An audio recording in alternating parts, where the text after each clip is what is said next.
फिर अल्लाह फरमाता है फहल तरा लहुम मिन बाकियतिन, और आज कौम आद का कोई एक इंसान दुनिया में बाकी नहीं बचा जिसको अपनी ताकत पर नाज था, जो अल्लाह ताला का मजाक उड़ाया करते थे, जो अपने नबी का मजाक उड़ाया करते थे, आज हमने उनको सफाई हस्ती से मिटा दिया। फहल तरा लहुम मिन बाकियतिन, और आज कौम आद का कोई एक इंसान दुनिया में बाकी नहीं बचा। दूसरी तरफ कौम समूद को देखो, अल्लाह ताला ने हज़रत सालेह अलैहिस्सलाम को नबी बना करके भेजा। उनकी कौम के लोगों ने कहा कि हम आपको अल्लाह का नबी कैसे मान लें, आप कोई निशानी लेकर के आइए। अल्लाह ताला ने एक चट्टान के अंदर से एक ऊँटनी को पैदा किया। एक ऊँटनी चट्टान के अंदर से निकली, और ये ऊँटनी, उस ऊँटनी को अल्लाह ताला ने उनके लिए निशानी बना दिया।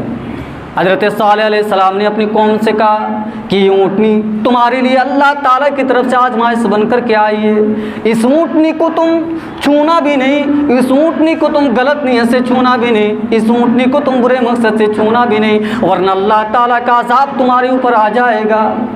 हज़रत सालेह अलैहिस्सलाम ने अपनी कौम के लोगों से कहा कि जब तुम अपने वहाँ जानवरों को नदी के पास पानी पिलाने के लिए लेकर के जाना, तो एक दिन तुम अपने जानवरों को पानी पिलाने के लिए लेकर के जाना, और एक दिन ये ऊँटनी पानी पिएगी।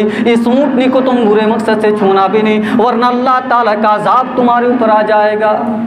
लेकिन जब किसी कौम के अंदर बुराई करने वाले बेलगाम हो जाए और सारी कौम के लोग चुप हो जाएं, सारी कौम के लोग साइलेंट हो जाए, तब अल्लाह ताला का अज़ाब उनके ऊपर आकर के रहता है। कौम समूद का एक इंसान उठा, उसने हज़रत सालेह अलैहिस्सलाम की उस ऊँटनी को ले जा करके कत्ल कर दिया, मार डाला। कत्ल करने वाला एक इंसान था, मगर कुरान क्या कहता है, फ़कज़्ज़बूहु फ़अक़रूहा, उन्होंने हज़रत सालेह अलैहिस्सलाम को झुठलाया और उन्होंने उस ऊँटनी को कत्ल कर दिया, मार डाला, ख़त्म कर दिया। कत्ल करने वाला एक इंसान था, मगर कुरान ने सारी कौम को मुजरिम माना। इसका मतलब क्या हुआ? इसका मतलब ये हुआ कि अगर कोई आदमी जुर्म करता है और सारी कौम के लोग उसके जुर्म को सही करार देती हो, तो कुरान कहता है फ़कज़्ज़बूहु फ़अक़रूहा, सारी कौम के लोगों ने जुर्म किया। और जब उनके ऊपर अल्लाह का अज़ाब आया कौम आद को, और जब उनके ऊपर अल्लाह ताला का अज़ाब आया, तो अल्लाह ताला ने फरमाया फ़अम्मा समूदु फ़अुहलिकू बित्तागियतिन, कौम समूद के ऊपर अल्लाह ताला ने अपने आंधी का अपना अज़ाब भेजा, और बहुत तेज़ आसमान से आवाज़ आई जिससे उनके कानों के पर्दे फट गए, उनको आटे टेका गया और वो फ़ौरन मर गए। कौम आद का अंजाम ये हुआ, कौम समूद का अंजाम ये हुआ, और फ़िरौन का अंजाम क्या हुआ?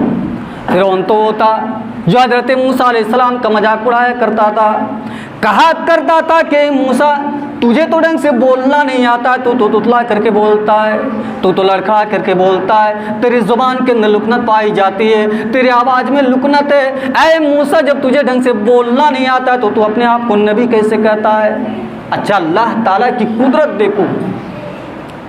उलमा इकराम लिखते हैं कि हज़रत मूसा अलैहिस्सलाम के बचपन में कोई एक्सीडेंट हो गया था, कोई हादसा हो गया था, और उनकी ज़ुबान जल गई थी, जिसकी वजह से वो बोलते थे तो लड़खड़ा करके बोलते थे, उनकी आवाज़ बहुत क्लियर तरीके से नहीं हो पा रही थी, उनकी आवाज़ बीच में रुक जाया करती।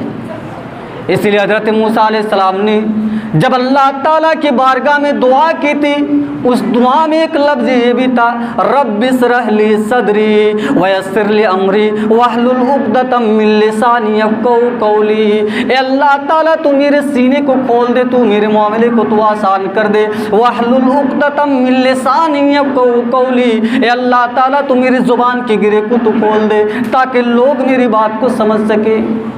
इससे एक सबक मिला मेरे भाइयों कि एक आलिम को चाहिए वो ऐसे अंदाज में बात करे कि सामने वाला बात को समझे।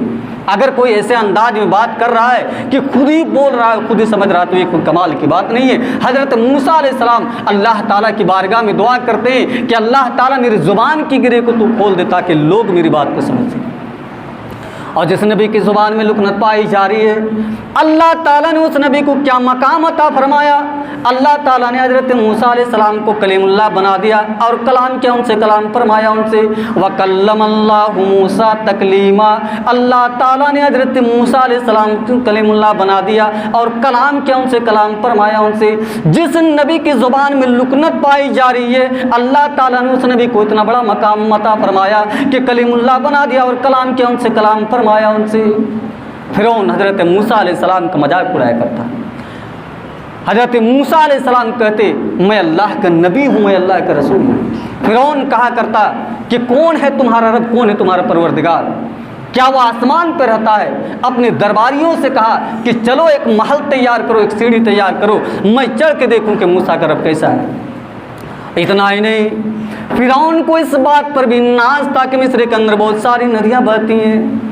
फिरौन कहा करता था हाज़िहिल अनहार तजरी मिन तहती, ऐ मूसा ये बड़ी बड़ी नदियाँ जो है मेरी हुकूमत में बह रही है, मेरे महल के नीचे से बह रही है, मैं नहरों का मालिक हूँ, मैं नदियों का मालिक हूँ।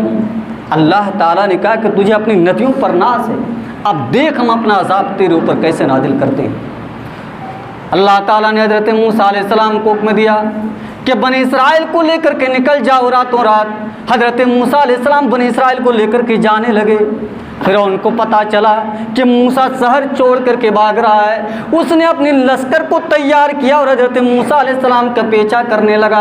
पीछा करते करते जब दरियाए नील या दरियाए कुलजूम के पास पहुँचे तो मूसा अलैहिस्सलाम उनके साथी घबरा गए कि सामने पानी है, पीछे फिरौन का लश्कर है और दाएं बाएं कोई रास्ता नहीं है, हम जाएं तो जाएं कहाँ, हम भागे तो भागे कहाँ, हमें पनाह मिले तो मिले कहाँ। मूसा अलैहिस्सलाम के साथियों ने हज़रत मूसा अलैहिस्सलाम से कहा इन्नल मुदरकून, ऐ मूसा हम तो गिरफ्तार कर लिए जाएंगे, हम तो पकड़ लिए जाएंगे, हम तो अरेस्ट कर लिए जाएंगे। सामने पानी है और पीछे फिरौन का लश्कर है और दाएं बाएं कोई रास्ता नहीं, हम जाए तो जाएं कहाँ। लेकिन हज़रत मूसा अलैहिस्सलाम को अल्लाह ताला की ज़ात पर यकीन था। उसने कहा काल कल्ला इन्ना मइया रब्बी सयहदीन, नहीं नहीं मेरा रब मेरे साथ, मेरा अल्लाह मेरे साथ है, मेरा अल्लाह ज़रूर कोई ना कोई रास्ता निकालेगा। ओ लोगों, आज हिंदुस्तान के अंदर हालात को देख करके, खबरों को देख करके आपके दिमाग में भी लगता होगा कि पता नहीं आने वाले सालों में क्या होगा, पता नहीं आने वाले वक्त में क्या होगा। मेरे प्यारे साथियों, अगर आपका ईमान मजबूत है, अगर आपका तौहीद मजबूत है, अगर आपकी पेशानी एक अल्लाह ताला के आगे झुक रही है तो अल्लाह के आगे झुक रही है, तो अल्लाह ताला ने हज़रत मूसा अलैहिस्सलाम को बचाया था, अल्लाह ताला ने हमारे नबी को गारे सोर में बचाया था, अल्लाह ताला हमारी भी हिफाजत करेगा।